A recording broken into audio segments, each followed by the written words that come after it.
Welcome.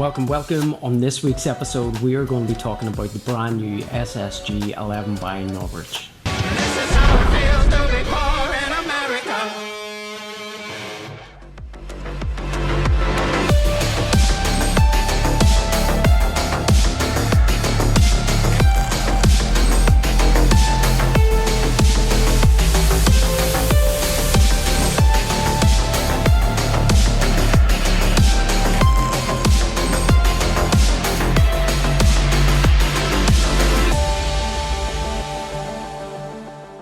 So if you've done airsoft, you're bound to have heard of Novritsch. They released the SSG24 that was a huge success, and then they went on to make the SSG10. But if you've been watching my channel for quite a while, you will know that I've never really ran an SSG10 or an SSG24, and there's reasons for that. The main bolt action that I use on my channel is the SRS. It is my love. It's solid, it's heavy, it's easy to tack. It's just one big solid bit of metal that you just lock, and that's everything. If you shake it, there's no rattles, it's sturdy, it performs really well, and you can get it really quiet. There's a ton of upgrades out there. I use the Kraken and the Scorpion and Morpheus barrel, and it has seen me right for the past few years. My good friend Fox Green obviously always ran the SSG24 and then moved on to the SSG10. So why have I never used the SSG10? Well, mainly because the length of it. I know you can get a shorter barrel, but still I prefer running a shorter barrel. To access the cylinder, you have to undo at least 67 screws, and they're all different, whether they be an Allen key or star head.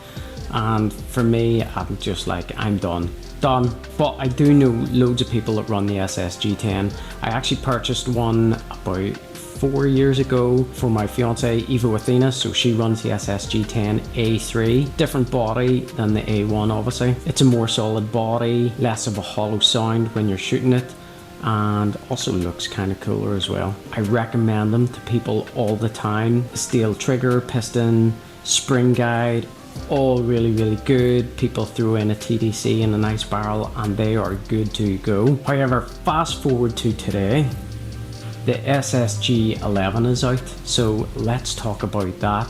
But also there's a few things that I don't like about it, so stick around. So first things first, what do I like about it? Well, picking it up immediately, the body feels really nice. Now there is a couple of rattles, mainly the stock and the bolt. So what I did was got a little bit of Velcro, stuck it in the gaps, and that solved that. Picking the rifle up then, no rattles. Brilliant. That means getting this thing quiet should be all good. The body has one QD point, which isn't great considering I normally run 2, but that's okay. The main body of the rift seems to be really customizable. I think there's going to be different hand grips, maybe even some M-lock grips. I'm not too sure about that one, that's just me speculating, but the pistol grip you can change, the stock you can change, and as mentioned, the hand grips you can change. There's also points for a bipod, and the upper receiver is all one piece. The bolt handle's nice, it does fold quite flat, I noticed.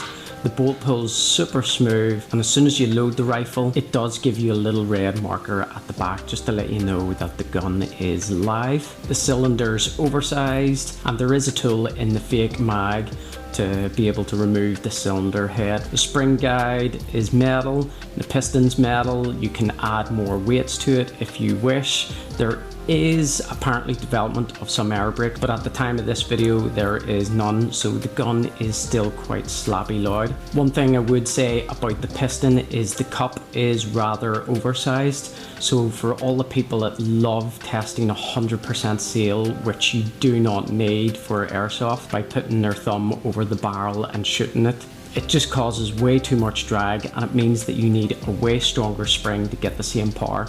Personally, I would have preferred a slightly smaller cup that gives you really good consistency, but an easier bolt pull to get the power up. I still can't believe in this day and age people still put their thumbs over barrels and cylinders to test air seal. One thing I absolutely love about the SSG11 is the fact it's kind of like the SSG96. You now have a little lever, just pull that down and you can release the bolt. Dummy Mag has the tool to be able to take the cylinder head off. and away you go. So very simple to tech in that sense, so that's a big thumbs up, because that's one of the things that I hated about all the other platforms. The hop is brand new and it is proprietary at the minute, along with a bull steel barrel. Now that's been something that I've been saying for ages. Why aren't airsoft manufacturers just putting in steel barrels? For me in Northern Ireland, playing in very damp conditions, I usually swap out to a steel barrel. So this is very much welcomed. It is proprietary at the minute, however, for about 12 or 13 euros, I think they're developing a part that allows you to use VSR style bookings, but I haven't seen that yet, so I can't really comment on that. I did get an SSG10 silencer adapter with mine and it fitted, so if you've got one of them, you'll be able to put it on and run your favorite suppressor. Novritsch did send me out their sniper pipe, which is quite long, and it makes the overall length of the riff really long, especially for someone like me who's 4'2". Hopefully they bring out a shorter outer barrel and a shorter inner barrel, just to be able to bring the size down a wee bit. There.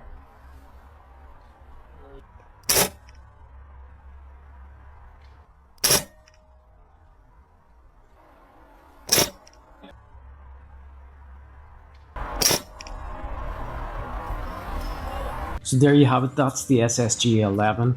I so far am very impressed.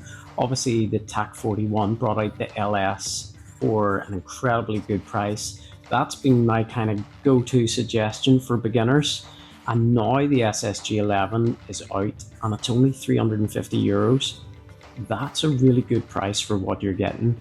The one-piece cylinder and barrel, for example, to buy that as an upgrade costs way over 100 euros to begin with. All the little niggles that I had with the platform previously, which was the tech in of it, you had to undo all the screws to get the bolt out, etc. The outer barrel being attached to the upper receiver with a rattly screw, everything just had too much movement, and it always led me to kind of think, is that any good for accuracy? But now the body's really solid, the upper receiver and the outer barrel all being one piece, the hop unit being one piece, it's being TDC out of the box, stainless steel barrel, really nice trigger, really easy to tack, really accurate, may I add, 55 rounds per mag. It's ticking a lot of boxes, and the fact that it's really customizable. Is this going to be the AAP of sniper rifles, where you will see hundreds of SSG11,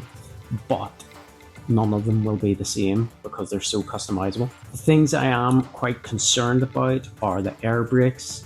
They're still in development, so can we get this thing quiet? Or maybe there'll be aftermarket pistons from various other third-party companies. I do think Tridos should get involved with the SSG11, and one of the things that I think the SSG11 needs is some sort of TDC hood that will protect the sides of the wheel. So it means whenever you're ghillie sniper running about the bushes, you aren't going to accidentally hit that big wheel that's very exposed. The other thing I'm quite concerned about is the overall length. Yes, it's been great to be able to buy a short outer barrel, but now you're going to have to buy overall a short outer barrel and upper receiver one piece. So that could be quite pricey. Or maybe, and I'm just speculating here, maybe there'll be an SSG11 G-Spec coming.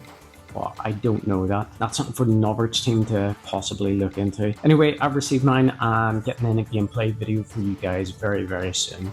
So if you liked, subscribe and do all that nonsense, and you will see how this rifle really reacts very soon.